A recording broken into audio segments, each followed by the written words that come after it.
अच्छा भाई देखो, हमने डिस्कस करना है क्या आपकी बुक में पेज नंबर 122 पर टॉपिक है सिंपल प्रॉपर्टीज ऑफ सॉलिड, जिसमें से हमने kinetic energy and molecular motion को पहले डिस्कस करना है। इसमें हमने ये देखा है कि काइनेटिक एनर्जी और मॉलिक्यूलर मोशन क्या है। मॉलिक्यूलर मोशन का मकसद ये है एक मॉलिक्यूल की मूवमेंट, और काइनेटिक एनर्जी ये वो एनर्जी है जिसको हम डिस्कस करते हैं जब भी कोई एक मॉलिक्यूल क्या कर रहा हो, मूव कर रहा हो। तो गैस के अंदर और लिक्विड के अंदर मॉलिक्यूल्स के पास जो काइनेटिक एनर्जी होती है वो कौन सी होती है बेटा? काइनेटिक एनर्जी की ट्रांसलेशनल टाइप होती है और रोटेशनल टाइप होती है। तो लिक्विड का जो आपके पास मॉलिक्यूल है, जो गैस के मॉलिक्यूल्स हैं, वो ट्रांसलेशनल मोशन परफॉर्म करते हैं, मतलब एक स्ट्रेट डायरेक्शन में, और रोटेशनल मोशन परफॉर्म करते हैं, मतलब अपनी जगह पर रहते हुए इधर उधर गोल गोल घूमना शुरू हो जाए या फिर गोल गोल घूमते हुए यहाँ वहाँ फैलना शुरू हो जाए। तो आपके पास जो सॉलिड स्टेट ऑफ मैटर है उसमें जो पार्टिकल्स का बिहेवियर है वो लिक्विड और गैस से डिफरेंट है। ना ही वो आपके पास बिखर सकते हैं और ना ही वो यहाँ वहाँ फ्रीली मूव कर सकते हैं। क्यों नहीं कर सकते? क्योंकि उसमें रिस्ट्रिक्शन होती है मूवमेंट में, क्योंकि पार्टिकल्स करीब करीब मौजूद होते हैं। और वो लेकिन कर क्या सकते हैं, एक पार्टिकल और दूसरे पार्टिकल के दरमियान थोड़ी सी स्पेसेस मौजूद होते हैं, और उन स्पेसेस के अंदर जब उनको हम गर्म करते हैं या हीट करते हैं या नॉर्मली तौर पर उनके पास जो एनर्जी है उसकी वजह से वो सिर्फ और सिर्फ to and fro motion perform कर सकते हैं। तो जब भी molecule to and fro motion perform करेगा तो इसका मतलब वो कौन सी मोशन कर रहा है? Vibrational motion. और वाइब्रेशनल मोशन परफॉर्म करते हुए जो एनर्जी उसके पास होगी, this is called vibratory motion. They will ask in your MCQs लाजमी कि जो सॉलिड के पार्टिकल्स हैं वो कौन सी मोशन परफॉर्म करते हैं? To and fro motion. Solid के पार्टिकल्स वाइब्रेटरी मोशन परफॉर्म करते हैं। सॉलिड के पार्टिकल्स के पास कौन सी वाली टाइप ऑफ काइनेटिक एनर्जी है? वाइब्रेशनल काइनेटिक एनर्जी या सिंपली वाइब्रेशनल एनर्जी। समझ आ गई बात? नेक्स्ट क्या पढ़ा हमने? Intermolecular forces. What are intermolecular forces? दो सॉलिड के पार्टिकल्स हैं, इनके दरमियान फोर्स ऑफ अट्रैक्शन, तमाम मैटर के दरमियान अट्रैक्टिव फोर्स होती है, और वो जितने ज्यादा करीब होंगे फोर्स उतनी ज्यादा मौजूद है। तो सॉलिड के पार्टिकल्स टाइटली पैक्ड होते हैं, उनके दरमियान में डिस्टेंस बहुत कम होता है, और किसी भी फोर्स ऑफ अट्रैक्शन का डिस्टेंस से हमेशा इनवर्स रिलेशनशिप होता है। तो दो मैटर है, क्या है बेटा? दो मैटर। नेचर एक्सप्लेन करती है कि दो मैटर के दरमियान हमेशा अट्रैक्टिव फोर्स होगी। कौन सी फोर्स होगी? Attractive force. और इन दोनों के दरमियान जितना डिस्टेंस कम होगा फोर्स उतनी ज्यादा। तो लिक्विड के पार्टिकल्स थोड़े से दूर होते हैं, दोनों मैटर है, दोनों के दरमियान फोर्स ऑफ अट्रैक्शन है, लेकिन डिस्टेंस ज्यादा है, इसलिए थोड़ी फोर्स ऑफ अट्रैक्शन कम है। गैस के पार्टिकल्स अगेन मैटर है, फोर्स ऑफ अट्रैक्शन मौजूद होगी लेकिन बहुत ज्यादा दूर है, इसलिए फोर्स ऑफ अट्रैक्शन क्या होती है? बहुत ज्यादा कम। सॉलिड के पार्टिकल्स मैटर है, बहुत ज्यादा करीब भी है, इसीलिए इनके दरमियान फोर्स ऑफ अट्रैक्शन क्या है? ज्यादा। ऑर्डर याद रखिएगा, ऑर्डर एमसीक्यूज में पूछेंगे आपसे। सॉलिड में इंटरमॉलिक्यूलर फोर्स ऑफ अट्रैक्शन सबसे ज्यादा, लिक्विड में intermolecular force of attraction solid से कम, और गैस में intermolecular force of attraction solid और लिक्विड दोनों के मुकाबले में कम। What is compression? By applying pressure और force the distance of that substance या the volume of that substance should be decrease. Pressure या फोर्स अप्लाई करने से ओवरऑल साइज या ओवरऑल वॉल्यूम अगर किसी मैटर का हम डिक्रीज कर दें, दिस इज कॉल्ड कंप्रेशन। और जिस मैटर के अंदर ये एबिलिटी होती है कंप्रेस होने की, हम कहते हैं कि उसके अंदर कंप्रेसिबिलिटी है, मतलब कंप्रेस होने वाली एबिलिटी मौजूद है। तो सॉलिड में मैंने यहाँ पर एक रीजन लिखा है जो कि आपकी बुक के अंदर बाकायदा मौजूद है, they can ask in your paper. सही है? इस तरह से सवाल लिखा हुआ नहीं है लेकिन जस्टिफिकेशन बेस्ड पॉइंट लिखा हुआ है, और जहां पर भी इस तरह का पॉइंट होता है तो हमेशा वहां से रीजन बनता है। पॉइंट कुछ इस तरीके से है कि solid is denser, solid is rigid, and solid state of matter is hard and can withstand considerable external pressure। मैं जब फर्स्ट ईयर में था मुझे ये वाली लाइन नहीं समझ आती थी, withstand considerable external pressure, इसका मतलब क्या होता है? ये तो आसान सी बात है। इनका कहना ये है कि किसी भी मैटर के मुकाबले में सॉलिड भारी होता है, किसी भी दूसरे मैटर के मुकाबले में सॉलिड जो है वो ठोस होता है, सख्त होता है, हार्ड होता है, और उसकी अपनी बाकायदा एक शेप होती है। और किसी भी मैटर के ऊपर जब प्रेशर लगाते हैं तो वो कंप्रेस हो जाता है, चाहे वो लिक्विड हो चाहे वो गैस हो। लेकिन सॉलिड के ऊपर एक फिर भी कंसीडरेबल अमाउंट ऑफ प्रेशर हम लगाते हैं, थोड़ा बहुत प्रेशर लगाते हैं तो वो अपना साइज चेंज नहीं करता। जिसकी मिसाल मैंने आपको दी कि आपके हाथ में खाली जो बॉटल कैन होती है, बॉटल कैन से क्या मुराद है? जो आप लोग टिन की कैन लेते हैं जिसके अंदर मिरिंडा या पेप्सी या ड्यू मौजूद होती है, उसको आप कंप्रेस करेंगे, ज्यादा कंप्रेस करते हैं तो बाकायदा वो सिकुड़ जाता है। लेकिन आप जब उसको हाथ में होल्ड करके रखते हैं तो एक फिर भी आप कंसिडरेबल प्रेशर लगा रहे हैं जिसकी वजह से वो ऑब्जेक्ट होल्ड हुआ है।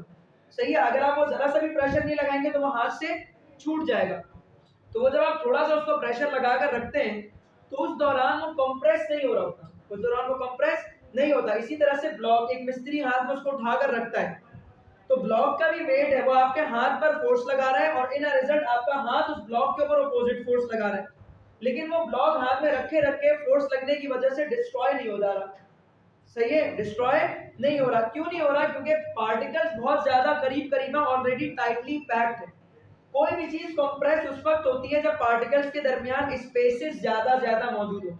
तो सॉलिड पार्टिकल्स के दरमियान स्पेसेस बहुत कम होते हैं, इसीलिए बावजूद इसके कि आप उसको प्रेशर दें वो कंप्रेस फौरी तौर पर या हाईली एक्सटेंड तक वो कंप्रेस नहीं होता। मेन वजह क्या है? पार्टिकल्स के दरमियान स्पेसेस ना होने के बराबर है। इसीलिए जहां पर स्पेसेस ज्यादा मौजूद होते हैं वो कंप्रेस ज्यादा होता है, जहां पर स्पेसेस कम है वहां पर कंप्रेशन कम है। और जिसके दरमियान पार्टिकल्स करीब करीब होते हैं उस सब्सटेंस में कम जगह पर ज्यादा से ज्यादा पार्टिकल्स मौजूद होंगे। सही है, जैसे कि रुई और लोहे की बड़ी जबरदस्त मिसाल है कि आपके पास रुई आप 1 किलो लें वो इतनी सारी होगी, लेकिन लोहा आप 1 किलो लें इतना सा होगा। क्यों? पार्टिकल्स करीब करीब है और रुई में पार्टिकल्स क्या है? दूर दूर है। तो जिसमें पार्टिकल्स दूर दूर होते हैं उसका साइज क्या होता है? आपके पास हमेशा ज्यादा होता है। फॉर द सेम वेट, कोई भारी चीज आप ले रहे हैं तो उसमें पार्टिकल्स क्या है? करीब करीब, इसलिए उसका ओवरऑल साइज क्या है? कम है। इसके बाद आ जाए नेक्स्ट है डिफ्यूजन।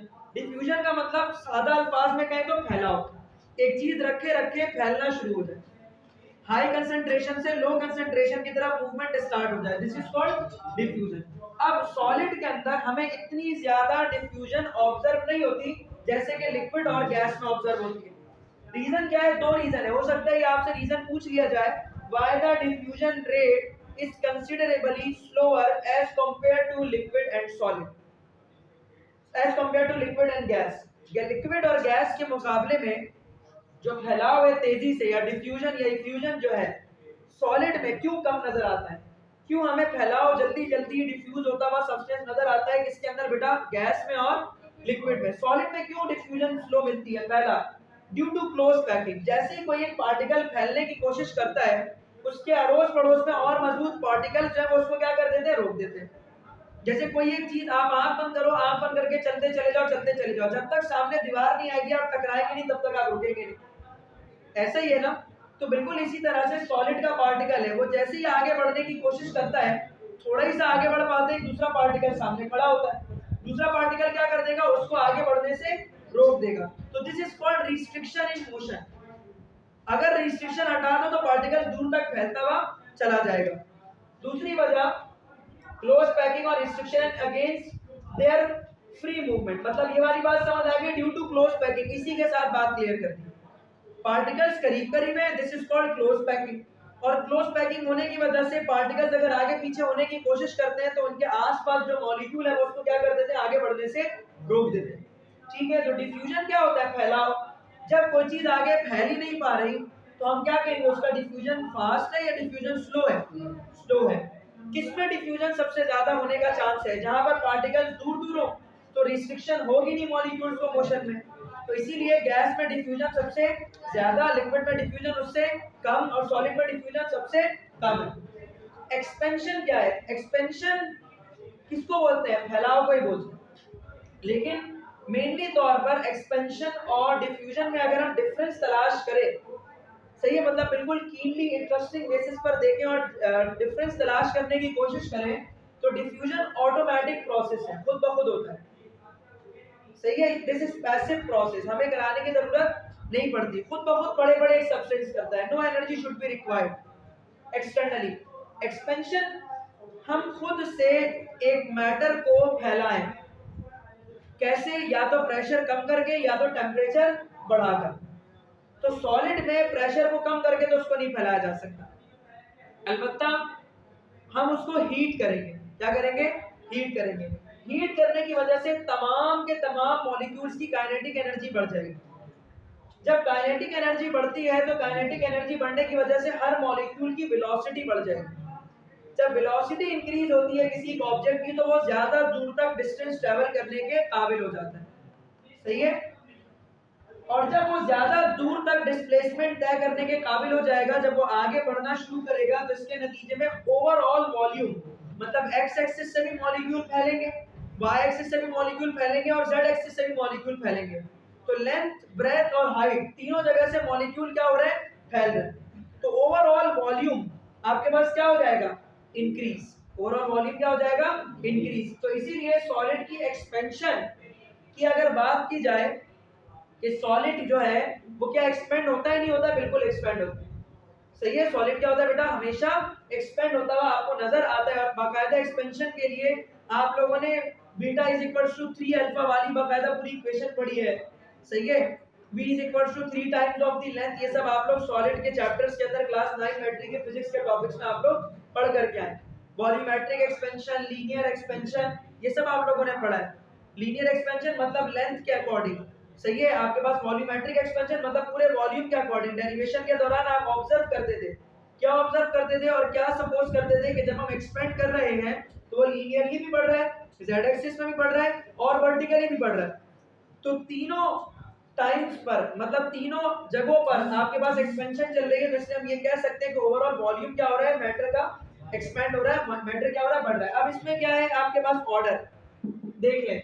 एक्सपेंशन सबसे ज्यादा किसमें मुमकिन है, ऑलरेडी तौर पर एक सब्सटेंस जो कि फैल रहा है।